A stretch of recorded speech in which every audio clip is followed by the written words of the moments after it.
Eh bien salut à tous et bienvenue dans cette nouvelle vidéo. C'est Agréen Z3 que vous suivez. Aujourd'hui je vais partager avec vous comment créer un menu déroulant en HTML5 et en CSS3. Tout d'abord n'oubliez pas d'exécuter cette action. Abonnez-vous à la page, à la chaîne et likez, partagez. C'est Agréen Z3 que vous suivez. Donc ne perdez plus trop de temps. Là nous allons commencer la vidéo par le programme de cette vidéo. Qu'est-ce que c'est qu'un menu déroulant? Comment faire un menu déroulant en HTML5 et en CSS3? Visualisons notre code et ensuite un petit bonus pour la fin de cette vidéo. Et là, nous commençons notre vidéo par... Au préalable, j'ai créé un fichier, un dossier tuto menu déroulant que je vais ouvrir. Lorsque j'ouvre là, à l'intérieur, j'ai aussi créé un fichier en extension pour HTML, index.html, que je vais ouvrir dans mon navigateur. Là, il est vide. Et puis dans mon éditeur, là, je commence la vidéo par... Je commence le menu déroulant par la structure de base de mon code HTML. Là, et j'écris accueil, qui est le titre. Première partie de cette vidéo est en effet de définir qu'est-ce que c'est qu'un menu déroulant. Qu'est-ce que c'est qu'un menu déroulant? Un menu déroulant en fait, c'est un ensemble de listes contenant des liens qui va permettre de relier un site web, de relier les différentes pages d'un site web en fonction de leur thème. Aujourd'hui, c'est en ce qui nous concerne, nous allons créer le menu déroulant d'un site de game, raison pour laquelle nous allons mettre toute l'expression des games. Par exemple, il existe plusieurs types de menus déroulants, les menus déroulants verticaux et les menus déroulants horizontaux. Menu déroulant vertical, nous avons ici un exemple typiquement fait par moi, index.html. Là, vous pouvez bien constater que le menu lui il est vertical. Accueil, produit, buy, partenaire, avis et contactez-nous. Là, c'est pas le but du sujet. En fait, c'était pour mieux illustrer la notion de menu déroulant. Aujourd'hui, nous allons faire un menu déroulant horizontal. Pour commencer notre vidéo, j'ai d'abord fait au préalable créer la structure de base de mon code HTML. Et pour continuer, je vais faire tout d'abord inscrire la balise header qui est une balise HTML5. Là, lorsque je crée la balise header, à l'intérieur de mon header, je crée une liste, comme tout à l'heure je vous l'ai dit dans la définition. Et cette liste possédera des éléments définis par la balise de liste.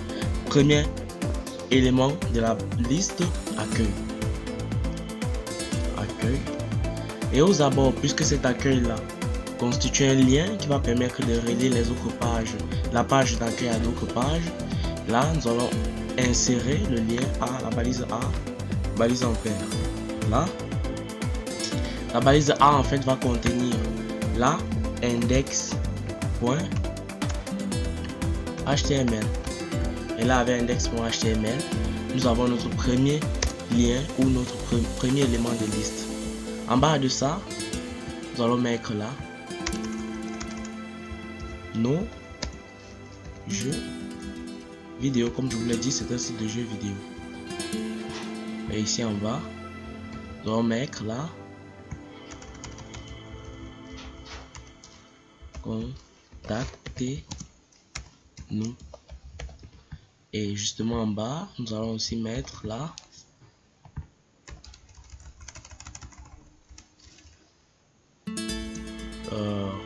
là on va bien mettre quoi,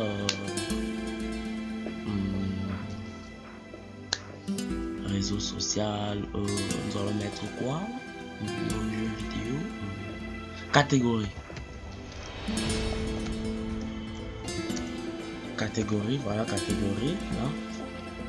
Dans catégorie, il s'agira de dire c'est un jeu d'action, c'est un jeu de colline, c'est un jeu de moto, tout ça.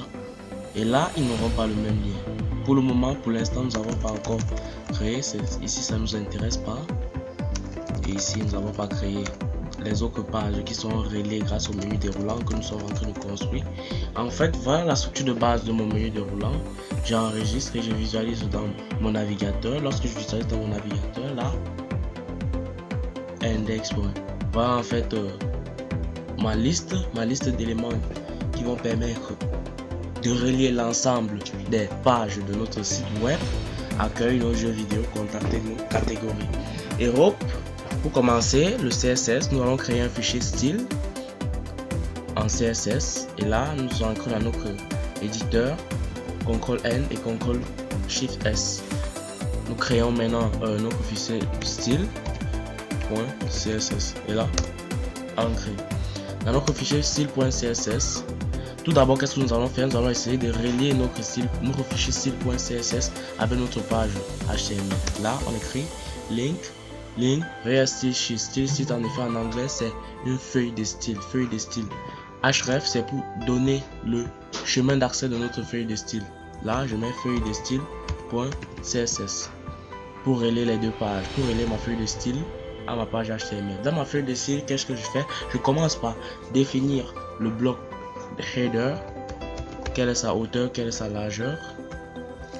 Lorsque je définis sa hauteur c'est hey, et là je mets quelque chose de 50 px pixels, et ici dans le 8 je mets 100% pour que ça prenne en compte toute la page.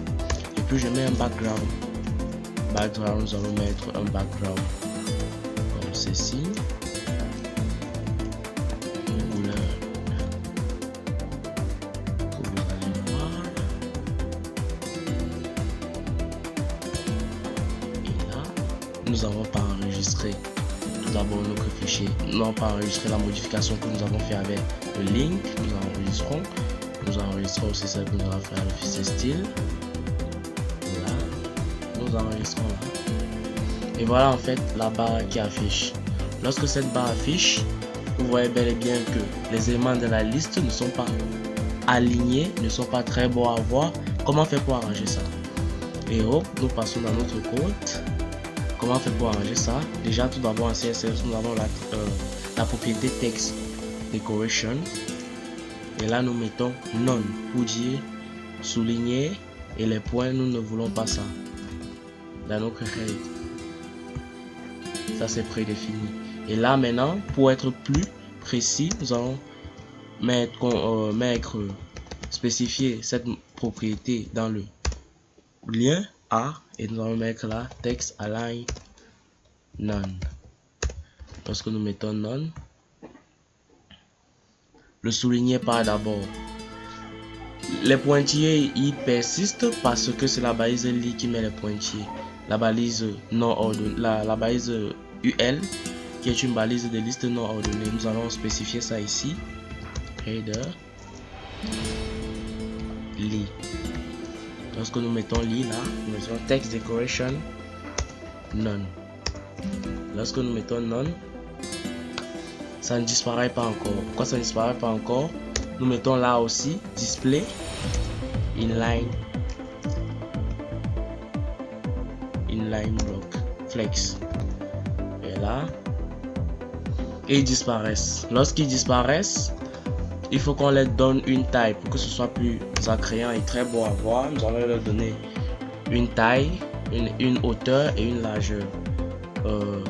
Pour une largeur, nous avons besoin du 8. Nous mettons 200 pixels pour que ce soit bien espacé. Et lorsque nous mettons 200 pixels, nous pouvons bien voir que nos lignes sont espacées. Nos éléments sont espacés. Puisqu'ils sont espacés, jusqu'à là ils ne sont pas très beaux à voir. Déjà la couleur elle n'est pas bonne. Là nous changeons la couleur, c'est la couleur du lien. Là nous mettons color.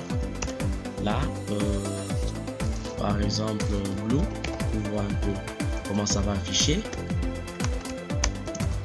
Lorsqu'on met blue là, on tape là-dessus, ça affiche bien. On met le font size et on le met par exemple 25 px. Lorsqu'on met 25 px là, on enregistre un peu trop gros. On met 15. Oui, 15. On met l'écriture ou la police. Lorsqu'on met la police en CSS croix, la propriété utilisée c'est font family. Font family, on met là quoi, roboto, et on précise sans serif. Lorsqu'on précise sans serif, notre code est un peu changé comme vous l'avez constaté. Maintenant un petit souci se pose, il n'est pas aligné au milieu de notre header. Comment l'aligner normalement? Tout d'abord on transporte tout ce qu'on a modifié ici et on le met aussi dans le lit. Lorsqu'on le met dans le lit, là, on redescend ici, on positionne notre lit. Comment positionner notre lit? On utilise le margin top pour faire descendre notre lit.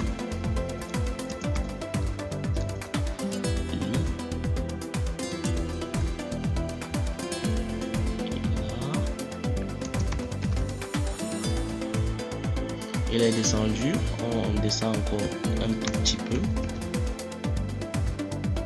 Ok, vous pouvez bien constater que nos éléments sont déjà bien positionnés, mais puisque ce site web a besoin d'un intitulé, il va falloir y mettre pour le moment son nom. Comment insérer son nom? Là, nous allons mettre à la tête de notre header. Là, nous allons mettre un fichier H1, une balise H1 qui va permettre de donner le nom de notre site. Là, on va mettre My Game. Lorsqu'on met My Game, on enregistre, on voit comment ça affiche.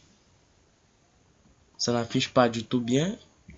Dans les normes, ça devait être de ce côté, mais ça n'affiche pas. Pourquoi ça n'affiche pas? Parce que ce n'est pas dans le lit. Lorsque nous mettons dans le lit, dans la balise lit qui permet de définir les éléments en HTML, et hop,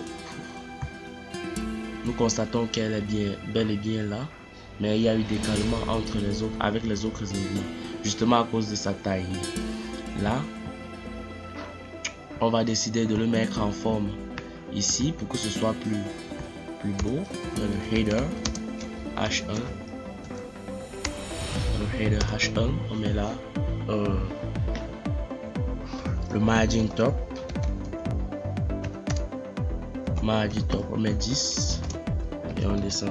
Là, ça remonte. Lorsque ça remonte, on fait descendre un tout petit peu et on baisse la taille de notre H1 en le modifiant, peut-être H2. Ce n'est pas très bien comme ça. H2, on enregistre. Là, on duplique le curseur. Et là, ça réduit parfaitement. Mais le margin top fait que ce soit un peu plus haut. Nous allons un peu le baisser là à 8. Lorsque nous le baissons à 8, ça descend. Et là, nous baissons à 2. C'est descendu. Donc, comme vous pouvez le constater, là il n'est pas très mis en forme. Il faut l'ajouter d'autres qualités. Bon, nous allons mettre en bold, en gras. Et là, nous allons mettre aussi en baisser aussi un peu la taille. Baisser un peu aussi la taille. Lorsque nous baissons la taille, nous constatons bel et bien que nos éléments sont bien au milieu. Et nous mettons ici un font family. On va mettre un copper black. Lorsque nous mettons un copper black, on met le sans serif. Et on continue. Là. Et hop, lorsque nous mettons notre copper black, on peut continuer par enregistrer et visualiser là. Lorsqu'on visualise là, voilà comment il affiche. Lorsque nous avons fini de visualiser, là, nos trucs sont bien placés et bien rangés. Qu'est-ce que nous pouvons encore faire pour embellir tout ça? Nous pouvons décider d'arranger les bordures de notre menu déroulant. Comment arranger les bordures de notre menu déroulant? Nous entrons là, nous partons dans notre header. Dans notre header, nous allons mettre là border, la balise de border. Et ici, nous allons spécifier quel border il s'agit parce qu'il y a border top, border bottom, border left, border right. Nous allons utiliser ici le balise border bottom justement parce que c'est loin en bas. Ici, nous allons mettre bottom et nous mettons là un 3px, non 2px, solid et blue. Nous enregistrons et nous voyons le résultat. Voilà en fait comment notre border bottom affiche. Pas très gros, nous allons mettre un 3. oui, un peu significatif. Là, nous pouvons bien constater que notre menu déroulant est fait. Il va nous permettre, en effet, de partir d'une page à une autre, mais c'est pas fini. En CSS, nous avons d'autres possibilités. Comment arranger nos éléments grâce au CSS? Nos éléments, tout d'abord, ici sont définis par la valise lit. Nous allons les arranger en définissant une partie hover. Cette partie hover va permettre de créer une modification lorsque nous allons mettre le curseur sur notre lien. Oui, sur notre lit ou notre lien. Là, nous enregistrons et nous dupliquons. Lorsque nous dupliquons, voilà notre header et notre lit, nous mettons hover. Lorsque nous mettons hover, là, lorsque nous mettons hover, nous pouvons décider de changer de background. Nous mettons un background parce que auparavant nous n'avons pas mis un background. Color, nous mettons par exemple là yes, un yes,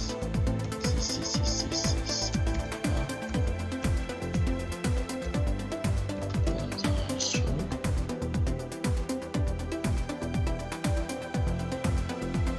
nos liens n'affichent pas, on se met à côté de la couleur. Voyons voir. Oui, là ici, nous mettons mettre 7,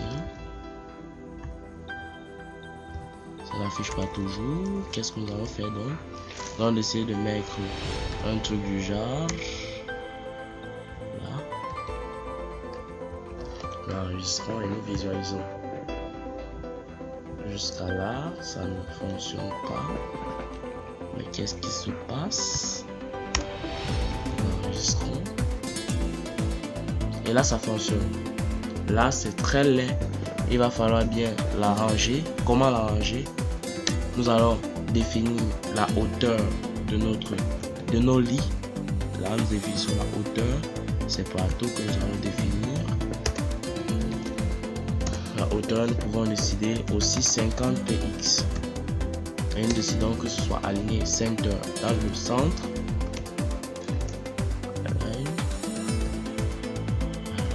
Center.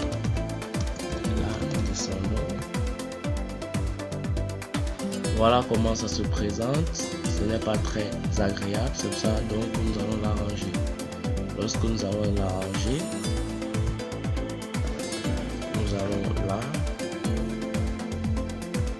essayer de l'arranger sans mettre le background là, en modifiant la couleur ou l'opacité de notre lit. Ici nous allons faire opacity. Là nous allons mettre 0,5. L'opacity n'a pas d'unité. Et là nous visualisons. Et regardez comment ça devient flou. Ça devient justement flou. C'est pour cette raison que comme couleur nous allons mettre dark blue pour que lorsque ça devient flou ce soit encore beaucoup plus visible. Dark blue. Là.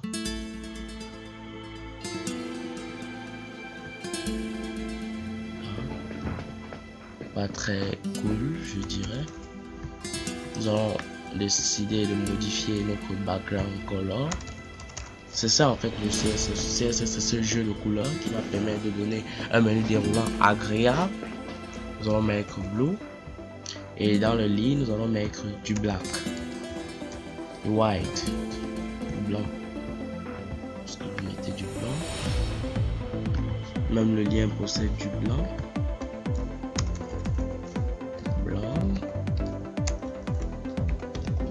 Nous enregistrons. Lorsque nous enregistrons, nous voyons là comment notre truc a affiché. Là, nous n'arrivons plus à voir parce que justement le background il est blanc. Comment modifier ça? Comment changer ça? Tout simple. Nous venons là. Dans le over. Nous mettons là. Un truc du genre.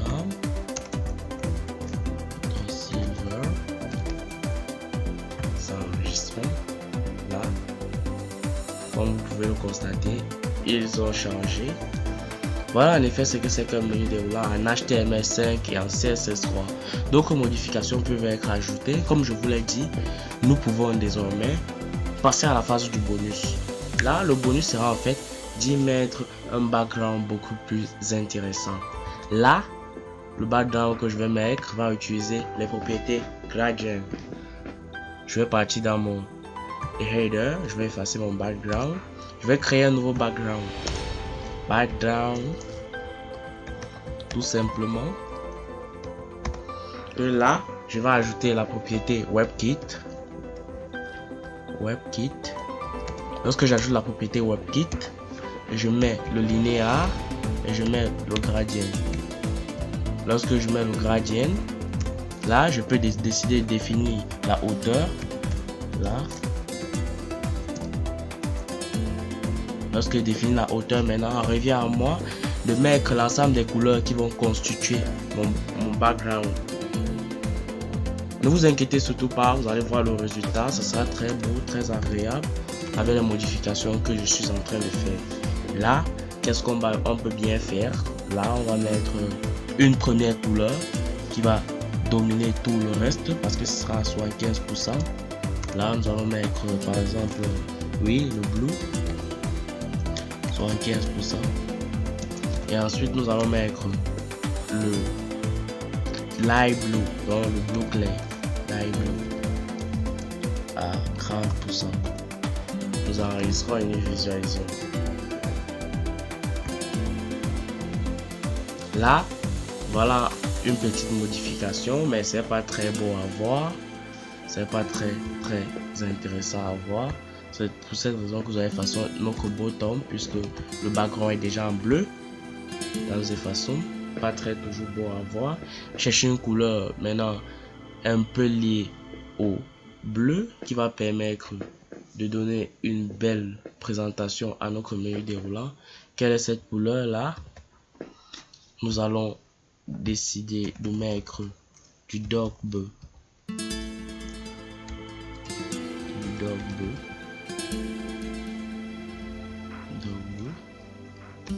Ou du dark blue. Lorsque nous mettons du dark blue, voyons ce que ça donne. Voilà un petit dégradé que nous avons créé. Et là, nous allons déporter notre H1 ou le titre de notre site web justement à côté de ce dégradé. Là, nous partons dans notre H1 que nous avons, H2 que nous avons modifié là. Et ici, nous mettons un margin left pour que ça aille de ce côté-là. On met PX. Le voilà qui a commencé à se déplacer. 205. Voilà notre truc qui s'est déplacé. Jusqu'à là, ça ne suffit pas. Il faut qu'il arrive au milieu. Jusqu'à là. Eh bien, il est au milieu. Voilà comment notre menu déroulant affiché. Vous pouvez décider de faire vos modifications. Vous pouvez décider de faire vos modifications personnelles. Mais voilà en effet le but de cette vidéo. Voilà votre menu déroulant. Vous pouvez parcourir le site. Voilà comment ils affichent. Voilà en effet comment ça se passe. Plusieurs manières, plusieurs autres manières que nous allons voir dans d'autres tutoriels qui vont vous permettre de faire des tutos plus beaux, plus cool, plus excellent. L'essentiel de cette vidéo en fait, c'est de retenir qu'est-ce que c'est qu'un menu déroulant, comment commencer un menu déroulant. Comme vous pouvez le constater dans le code là, nous avons mis en HTML, commencer par créer nos créer et ensuite la liste désordonnée avec des éléments liés et encadrés par des liens. Et ensuite nous avons défini le titre de notre site web que nous avons mis ici, My Game. Vous voyez le titre de notre site web que nous avons mis, My Game. Et ensuite, nous sommes passés à la page du CSS. Nous avons commencé par paramétrer notre header, qui est en fait la tête de notre menu déroulant. Header, nous avons défini la taille, la hauteur. C'est en fait tous ces éléments qui ont permis de donner ce que vous pouvez voir là. Essayez la vidéo chez vous, essayez, et vous allez constater que c'est nettement ce que ça va donner. C'est fini pour cette vidéo, et à la prochaine vidéo. prochaine vidéo, nous allons voir comment arranger en inscrivant un bouton Home qui va permettre de résumer tous ces éléments grâce à un petit bouton Home. Et dans cette vidéo, va intervenir le JavaScript. JavaScript qui sera intéressant pour le mouvement des éléments. C'est tout pour cette vidéo. N'oubliez surtout pas de vous abonner, de liker, de partager. Là, de partager, abonnez-vous à la chaîne et surtout à la prochaine.